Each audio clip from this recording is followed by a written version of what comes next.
Okay, I'm going to go ahead and get started. This is lecture 12, and this lecture is about exploring now a couple of places in the outer solar system that might be particularly interesting for life. In particular, rather than going through sort of an exhaustive list of every potential opportunity in the outer solar system, I've picked 3 moons. So 2 moons of Saturn, Enceladus and Titan, and then finally a moon of Jupiter that's called Europa, that are particularly, interesting as potential sites for life. And, this is kind of the last lecture that's really about life in our own solar system. And after this, we're going to move on and talk about hunting for signs of life beyond the Earth, beyond the Sun. Now, something to keep in mind is almost everything else we're going to talk about when we talk about hunting for life or signs of life or other planets throughout the galaxy is mainly going to be focused on sort of Earth-like and Mars-like and planets that are sort of more like the Earth and Mars as in terms of habitability.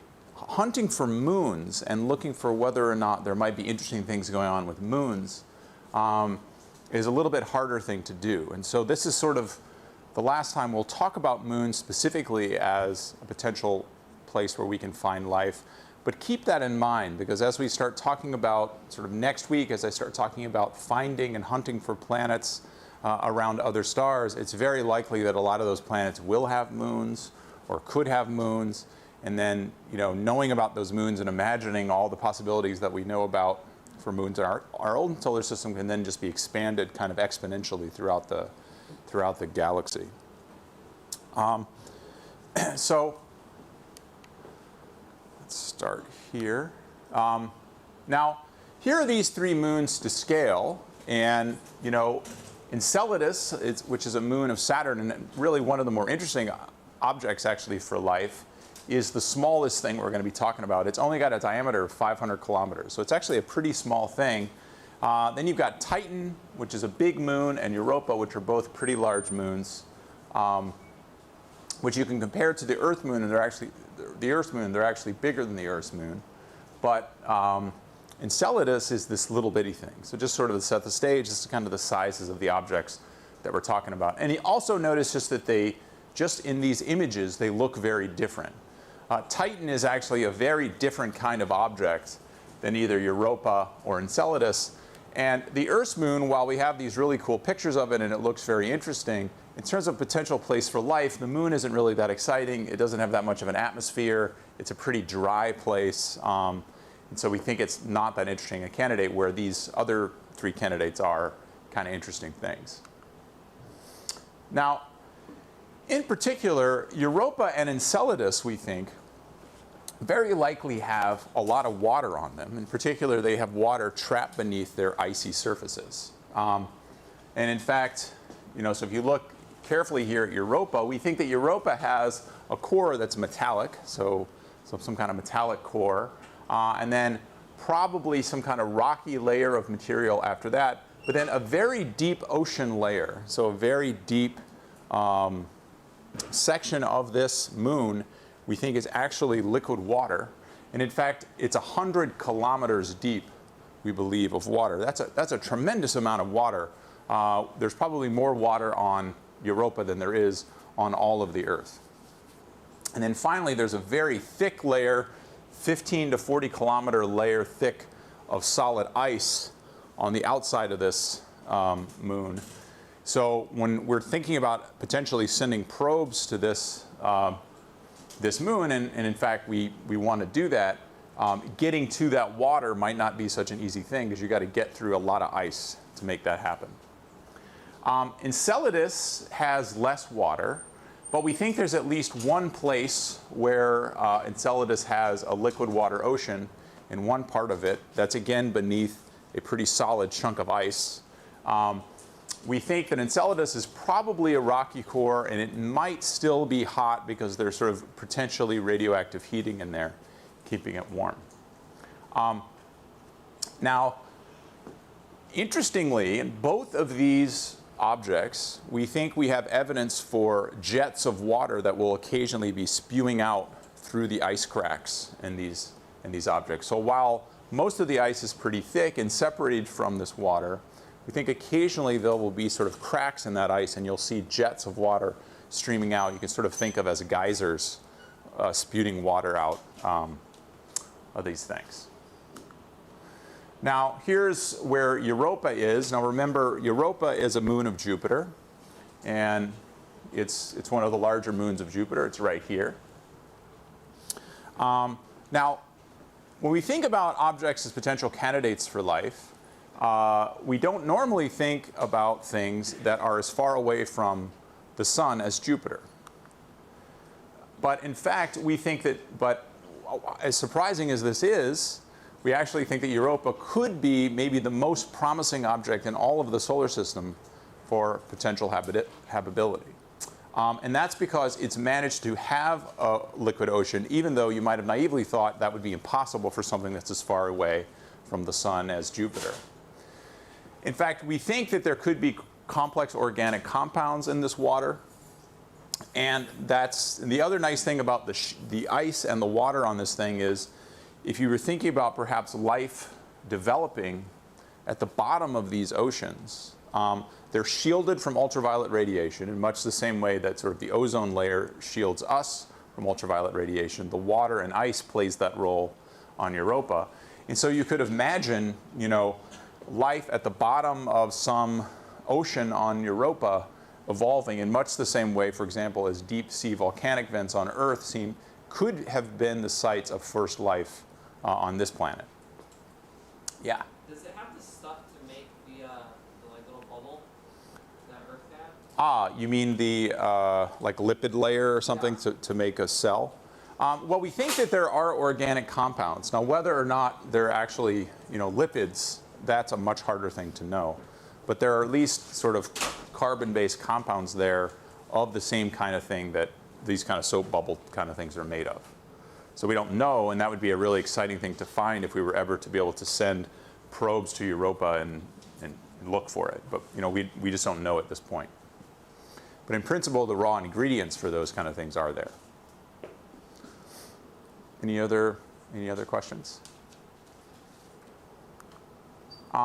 Now, as I mentioned, a moon of Jupiter is pretty darn far from the sun, right? I mean, Earth is in the habitable, technically in the habitable zone of the sun. That is, in principle, could support liquid water.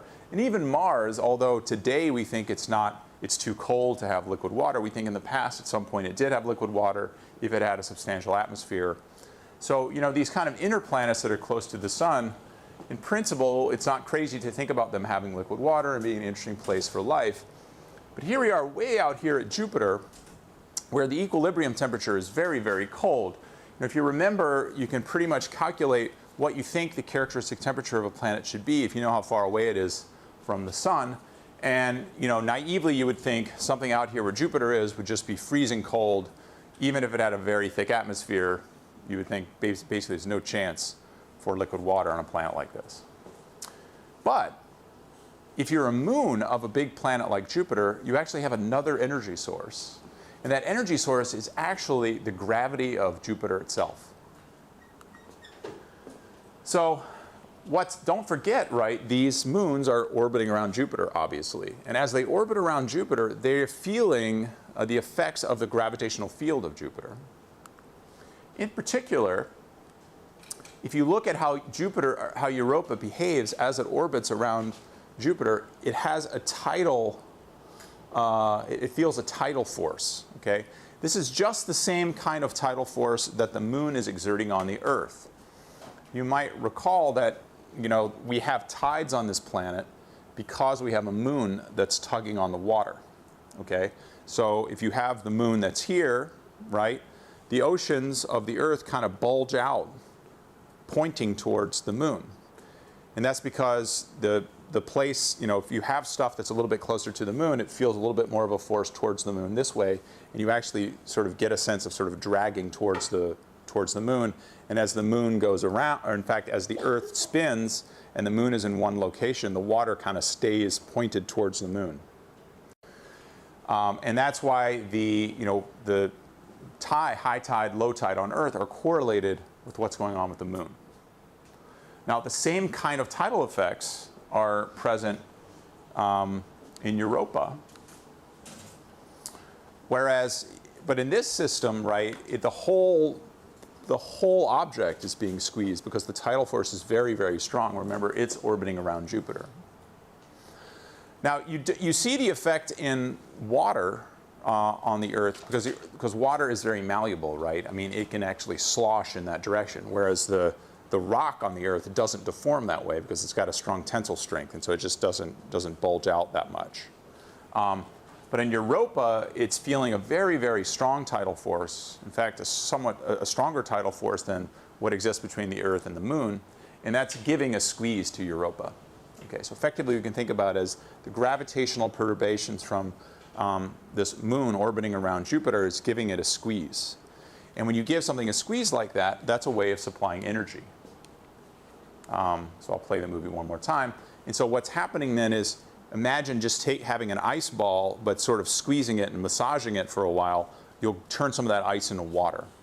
And so effectively, that's what's going on. This tidal heating effect is keeping the lower layer of this ice on the surface of Europa. It's turned it into water. Yeah. So would that mean that life in Europa, like if there were life in Europa, it would be more dependent on Jupiter than Yes, exactly. So life on Europa is fundamentally would be driven by, like, the energy source of life on Europa, if it's there, would probably be driven by Jupiter and not be driven by the sun. Would the sun still have like some sort of effect, even if it's like super far away? I mean, there might be some residual effect. I mean, it's farther away, but there probably is a little bit of radiation maybe hitting the surface and have some kind of effect on, maybe the chemistry on the surface of Europa, which could be important for certain things. There's actually quite a bit going on because there's a very strong magnetic field associated with Jupiter too, and so there's a lot of stuff going on actually from Jupiter here. So I think it's pretty safe to say that if you had life on Europa, it would have more to think of Jupiter than it would have to think of the sun, for its sort of direct existence. Of course, it's the sun that keeps Jupiter there, right? So ultimately, the sun is sort of telling all the planets where to go. So it's not like the sun's unimportant, but the most direct energy source is basically coming from Jupiter. Yeah, that's a good question. It's interesting though to think about it that way. I mean, the other thing that's kind of, again, I'm not going to talk a lot about this as we sort of step out into the galaxy, but, there are a lot of stars out there that are sort of failed stars. Okay, in fact, they're called brown dwarfs. So they're not really, we wouldn't call them stars, but they're sort of things that we know exist that are a little bit bigger than Jupiter, but they're not big enough to have ignited nuclear fusion in their core, and they're not shining. Okay, so there's sort of these failed stars. They're called brown dwarfs, and there's lots and lots and lots of them. There's way more of those brown dwarfs than there are sort of stars like the sun. And it would be very interesting, right, if these brown dwarfs, some of them, you can think of them as kind of big Jupiters, had their own sort of satellites orbiting around them, and the energy, and those satellites would also be getting energy, not directly probably from the radiation, from the nuclear fusion that's emanating from the systems, but maybe a combination of gravitational tidal heating and maybe a little bit of residual heat loss. So the possibilities are, if you really allow your mind to kind of open up, the possibilities for sources of energy that would then fuel life are very large, in the universe. Yeah.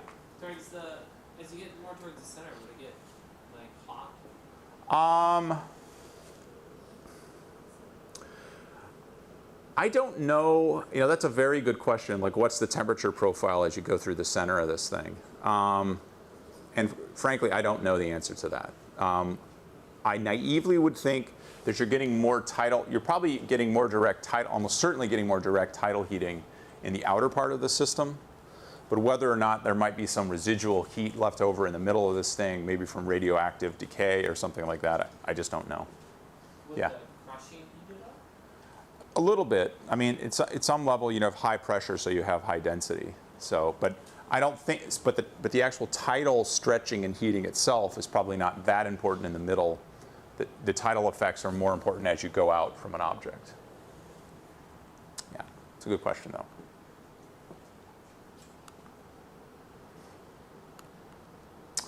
I talked a little bit about this before, but you know, these same tidal forces are what give rise to you know, the ocean tides, right? So if you've got the moon and the Earth, the moon's gravitational tug it sort of stretches out the water towards the moon, and then that's what gives rise to sort of the high and low tide as the Earth then spins in response to that, or spins while that's going on.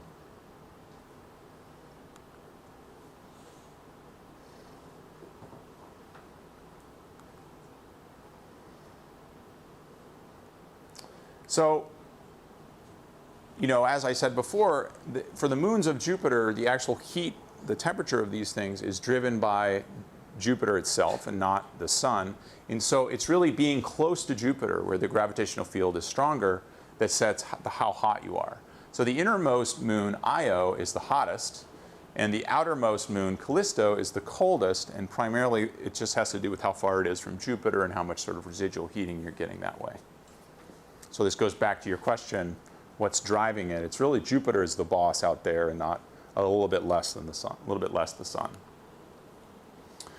So here's a picture of Jupiter. Here's a picture of Europa. And the surface of Europa is really cool, right? It's got these kind of marks and structures all over it. The surface is mostly ice. And like I said before, there's a core that we think is primarily rock. Now, one of the things that's pretty clear is if you look at the surface of this thing, there aren't a lot of impact craters all over it, like there are impact craters all over the moon, for example. And it's not because there aren't meteor strikes out there. Okay, there are. There are, in fact, probably more there than there are on our moon. What we think has happened, though, is that when the craters happen, those craters get smoothed back over. So you might have some melting of that ice that smooths back over the surface, or you might have occasionally water flows channeling up through these geyser-like eruptions that would then come out and then refreeze. So you're constantly kind of repaving the surface with this water ice coming up through the cracks. So it suggests that if you think of ice as kind of the geology of this moon, it's sort of a geologically active thing with lots of water, sort of a water cycle freezing continuously on the surface. This is sort of a kind of a close-up. This is 26 miles across, and what you see is that there's this sort of fractured structure on the surface, almost like if you were to fly over icy seas on Earth, you tend to get this kind of fractured ice flows. And in fact, here's an image from the Earth. This is sort of what the fractured ice flows look like over Arctic oceans, and the similarity is kind of eerie. I mean, that's exactly what's going on here.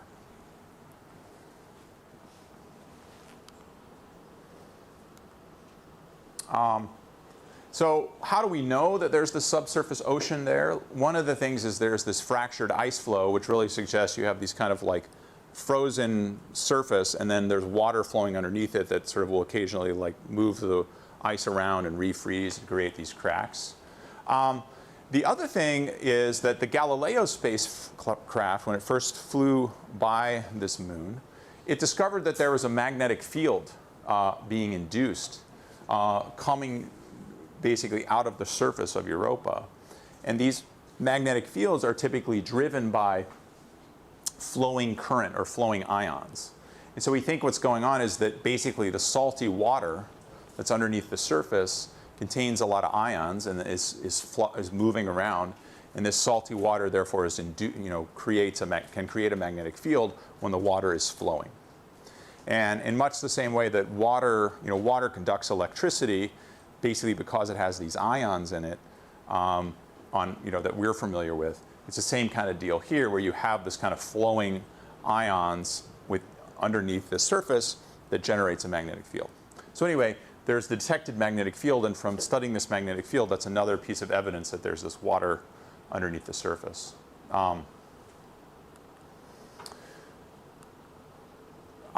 So current estimates suggest, I mentioned this before, there's actually more water on Europa than there is on the Earth. Yes? Do we for sure know that the water has sodium and chlorine ions It's probably a different kind of salt, but we're pretty convinced that there's certainly some kind of conductive ions in that water, and exactly what kind of salt it is, it's not clear.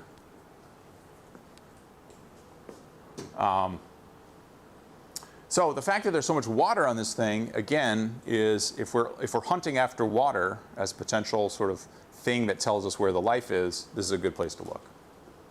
Okay.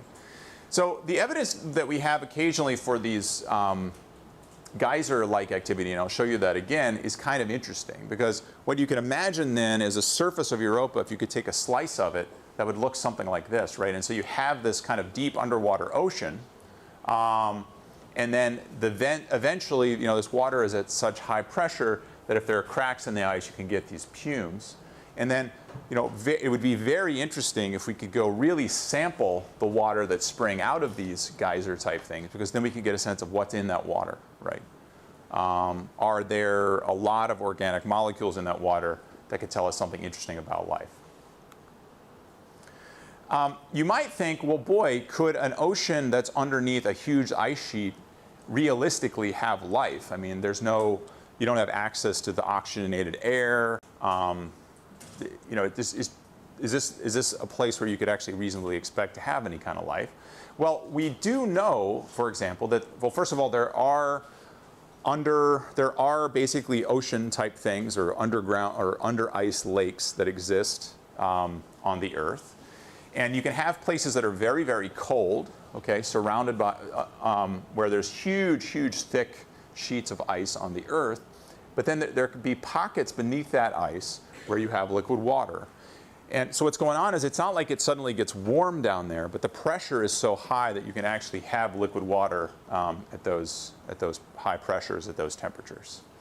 And so, for example, there's a lake under sort of deep. There's a deep Antarctic lake, or below the Antarctic ice, that's called Hodgkin's Lake. And in 2013, there were some scientists who basically were studying, had drilled down into this lake and detected diverse bacteria in that sort of under ice sheet lake. So again, this is an analogy to sort of what might possibly exist under the ice sheets of Europa. There's a similar search going on in Lake Vostok. So Lake Vostok is a lake, I think it's in sort of the Siberia area, where Russian scientists are trying to drill down into it and look for evidence of life in that lake right now. So it's a very interesting place, and so if you happen to read about stories about whether or not they're finding life deep under the ice here, the implications are pretty vast, because what you're looking at potentially is some water that has not been sort of exposed to the external biosphere for a long, long, long time, and yet there's life thriving there. Yeah?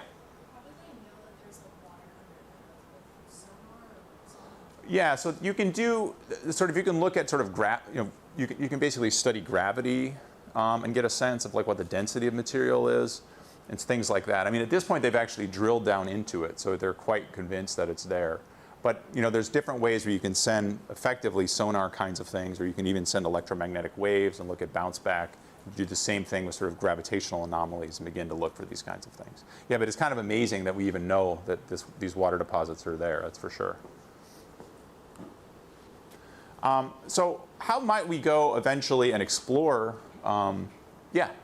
How hard is it to drill down there? It's very, very hard. It takes like a year.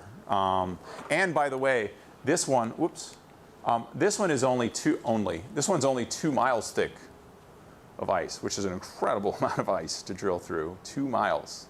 But what we're talking about on the surface of Europa is like 10 times that, at least. And so, as I'll talk a bit about like how might we eventually go and explore this water on Europa, there's many steps to getting there, right? Because if you really want to go and get to that water, if you want it to actually be in the water, you're talking about drilling through a lot of ice. But there are kind of some interesting ideas about how you might do that. The first thing that people would like to do, though, in the meantime, is there's a concept mission that NASA is thinking about doing in the sort of nearish term, which would basically send a spacecraft that would repeatedly orbit around Jupiter and begin to study Europa in more detail. So you would have, for example, repeated flybys of Europa to start mapping out what was going on. So you could use radar in much the same way we were talking about mapping out oceans on the Earth, these deep Arctic oceans on the Earth. You could use radar to then really map out the surface of the shell, how thick it was. You could get a spectrometer to try to study actually what the surface of this moon is made of. Of course, you take really high resolution pictures. And you would try to look for whether there was any trace atmosphere around the system that may be built partially by these geysers. So then you could, at some level, be looking at the stuff that's spewing up out of these geysers. A more speculative idea is eventually it would be kind of awesome is if you could drill through this ice somehow and get some kind of like, and get some kind of, you know, drone-like submarine swimming around in this water to then study some volcanic vents and take samples and see if there's some cool stuff in this vast ocean. People have different ideas about how you might get through that ice, but one kind of neat idea is you could have some kind of radioactive stuff that was hot, that you would just basically plop on the surface that would just slowly melt its way through.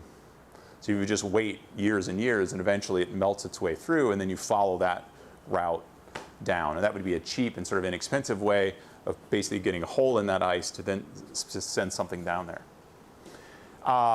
This is kind of awesome. I wouldn't hold my breath before this happens, but it would be kind of cool if we were able to send a submarine to, you know, swim around on Europa. Yeah? Well, if you're going to put a radioactive thing through, and if it's going to, I guess, slowly go down there, by the time it reaches in the middle or something, wouldn't the top of the thing would just Refreeze? Yeah, I mean, there's always problems. You would hope that that's not what you would hope that wouldn't happen. So right, yeah, I mean, it's not a trivial thing, right? You're not going to send something the size of a BB and do a hole that way, because then that will definitely refreeze. I mean, you would have to do something pretty substantial that you think would then you'd be able to sort of keep it open. And Yeah. for the submarine idea, Yeah. in order to keep it moving and going, I'm guessing it would need some kind of energy or electricity. Yes. And if you are going to go deep in the ice surface, I'm guessing you're not going to get the sun rays. Right. So the question is, if you've got a submarine swimming down there, how do you power your submarine? You can't power it by a solar power because, first of all, you're out at Jupiter, so even if you're on the surface, you probably wouldn't have that much solar power. Now you're underneath this ice sheet, so there's definitely no solar power. What do you do? You could use some kind of radioactive substance to generate energy. So effectively, you could rely on nuclear power in some way to do it, or some kind of radioactive stuff that generates energy in some way. But this is a huge challenge. I mean, powering such a thing like this would be non-trivial. And you know, if you wanted to power it by sort of normal means, it would basically be impossible because you have to bring so much fuel there. It wouldn't be worth it. So you'd have to really be thinking about some form of nuclear power, some kind of light fuel that you'd have to harness. So this isn't going to happen anytime soon. Okay, so let's move on to Saturn now. We were just talking about a moon of Jupiter, but now we're going to move to Saturn. Saturn, again, is very, very far away from the Earth. This is an image of the Earth actually taken through Saturn's ring. So those 3 pixels right there, that's what the Earth looks like if Saturn looks like this. So it's very, very far from the Earth. We're going to talk about 2 moons. Again, I'll remind you, Enceladus is a moon of Jupiter. A moon of Saturn. That's a bit more like Europa. And then Titan, which is a very different kind of thing, but interesting on its own. Enceladus orbits just outside of Jupiter's main rings. So it's sort of in here. And as opposed to Titan, which is way, way out here.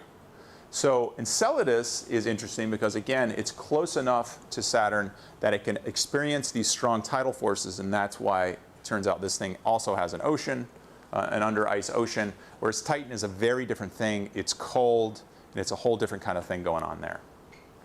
Yeah, there's Enceladus. There's So Enceladus, what's the deal? It has a liquid water frozen. It has a liquid water that exists underneath this frozen icy surface. Again, not that much different than Europa. It's just much smaller. This water is kept liquid, again, because of gravitational interactions now with Saturn. We know that there's organic material there. There's a source for heat. And so again, this is a very interesting object for potential life in the solar system. Titan is a totally different kind of thing. Remember, it's cold. It's pretty far away from Saturn, so it's not getting this kind of tidal heating. But it's got a very heavy nitrogen and methane atmosphere. And in fact, it has weather associated with sort of rain, and it actually has liquid lakes and things like that. But the liquid is methane. Okay? It's so cold out there that in fact you've got methane that acts sort of like water does on this planet. So it's a very, very different kind of system. But again, astrobiologists are interested in it because you can imagine life rather than relying on water, you know, as the material, as the sort of fundamental thing for life. Now you have a different liquid, which is actually methane. So that would be kind of amazing. The conditions on Titan are thought of as kind of prebiotic because they're sort of like what we think the very, very early Earth may have been like. So that's another reason why people are potentially interested in it. So here's Enceladus. This is a really cool picture of Enceladus taken by the Cassini spacecraft. This is the sort of surface of Enceladus, and you see these kind of plume-looking sprays of water coming right out of the surface of this thing. So again, we think there's water there. You actually see water spewing out occasionally from the surface. It also has a frozen, cracked surface. Again, not that much different than what we saw with Europa. So it's very exciting in that sense. Recently, people who have been trying to model and understand what these eruptions, these sort of geyser-like features on the surface of Enceladus really are, think that they might be more akin to actually curtains of spews as opposed to single geysers of spews. So rather than having sort of one plume coming out, you actually have these long cracks on the surface, and in those cracks you just have sort of walls of water spraying out on the surface of this moon. So it's kind of cool, just sort of like the great variety of amazing things you see out there. It's lightly cratered. It's got a few more craters than Europa does, which means that its surface isn't being repaved quite as quickly, probably. But it's lightly cratered, so we think that it is being repaved.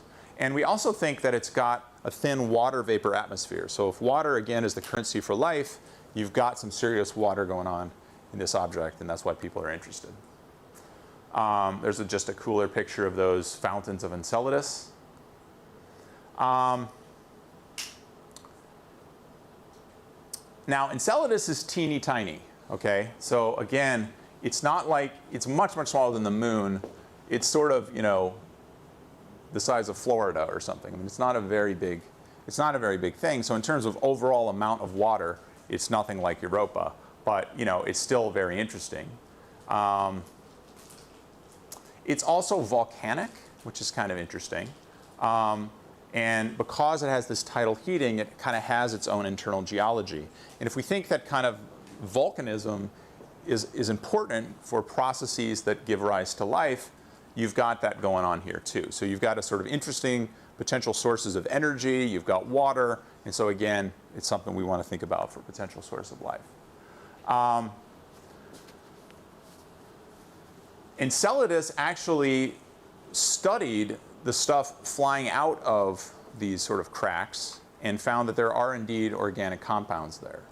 And so, you know, it doesn't mean that there's proteins and lipids and all this kind of stuff and cells, but at least the raw materials from which these kinds of things are built seem to exist there.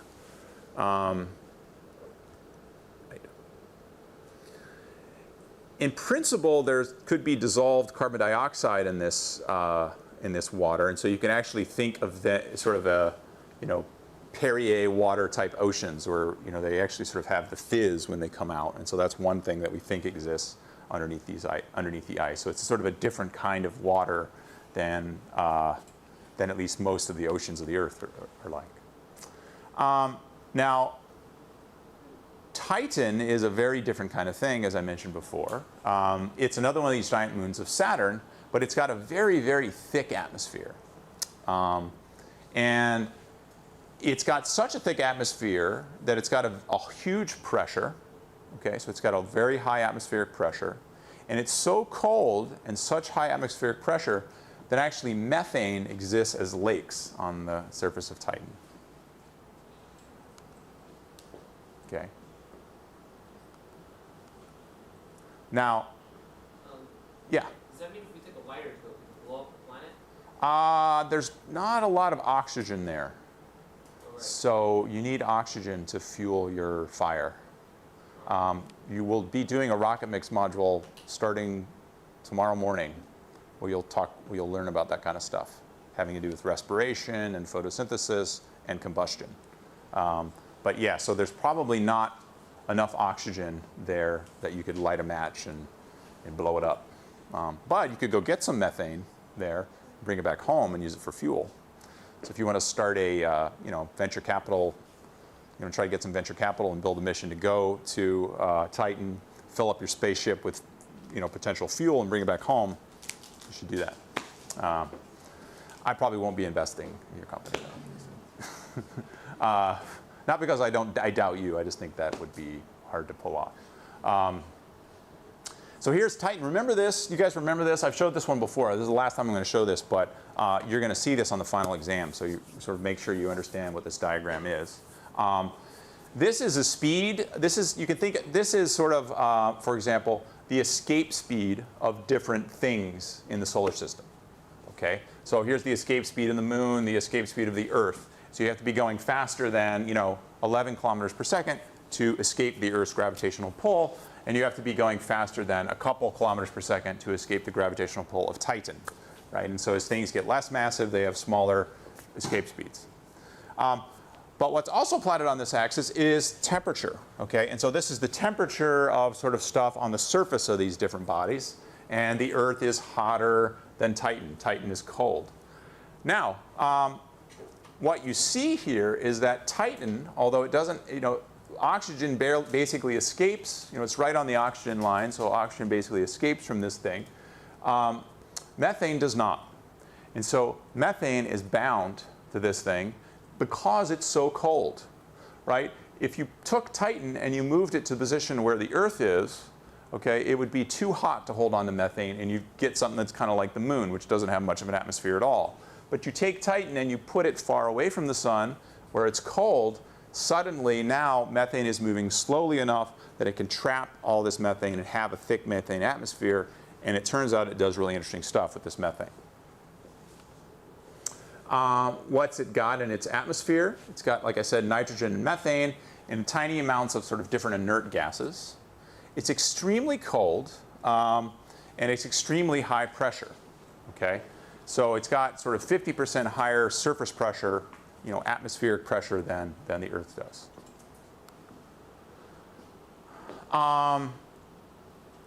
There's a lot of features on the surface of this thing associated with liquid methane.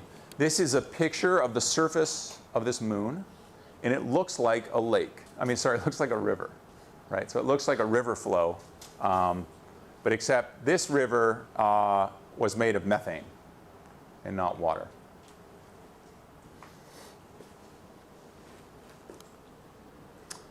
We actually landed something on the surface of Titan, the Huygens probe, I guess is how you say it. And that thing survived in this crazy extreme conditions for 1.5 hours. And while it was there for 1.5 hours, it collected data and took some cool pictures and stuff like that. Let's see if I've got one here.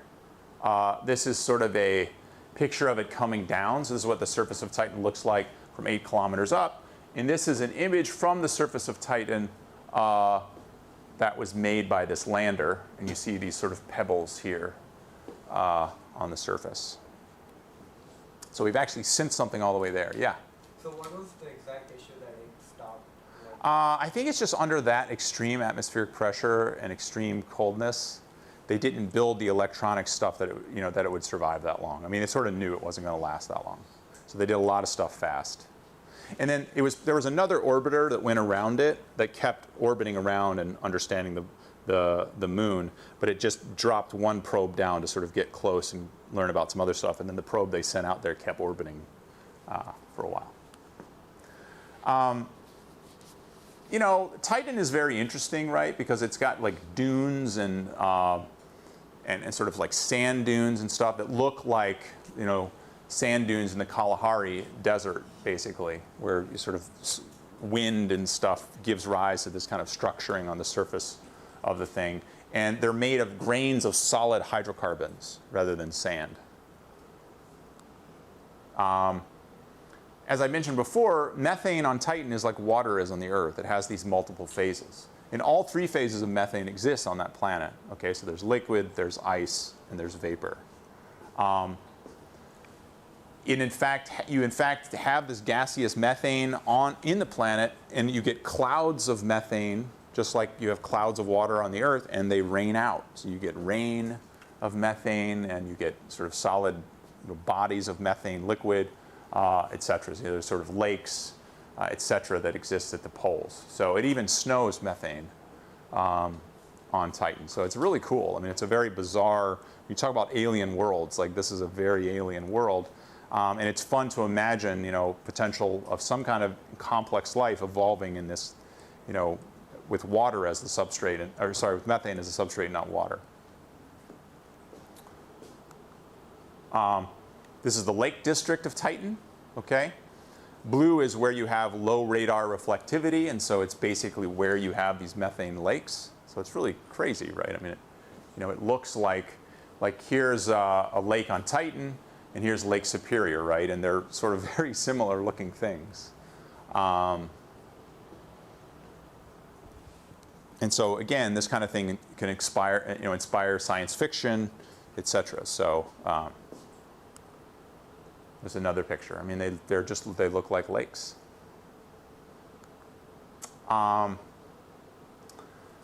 There's this idea of sending a mission to Titan. And again, you know, who knows if we'll actually be able to do this? It just comes down to funding. But there are ideas where we could, you know, if we had the support, we could do this. You could send balloon missions, right?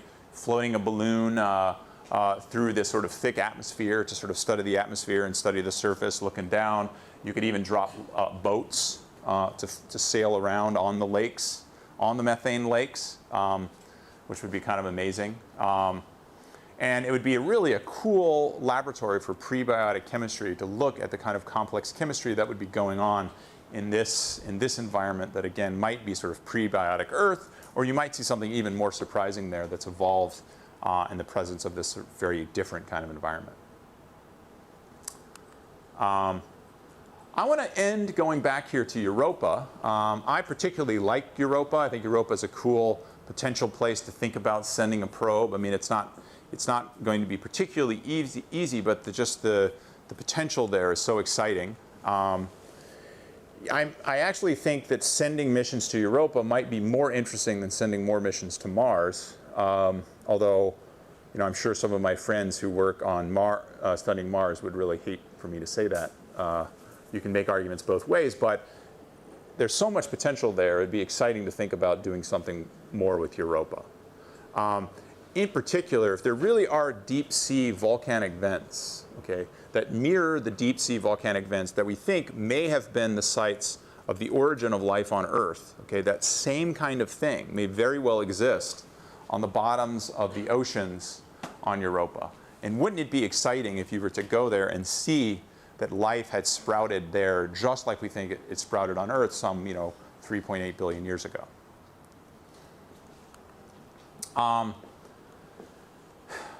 So, the thing that's very exciting about this is that we have this deep subsurface ocean. And the other thing that could be going on is that because you have this radiation from Jupiter that's striking the surface of this icy surface, you could split water potentially with that radiation, releasing oxygen.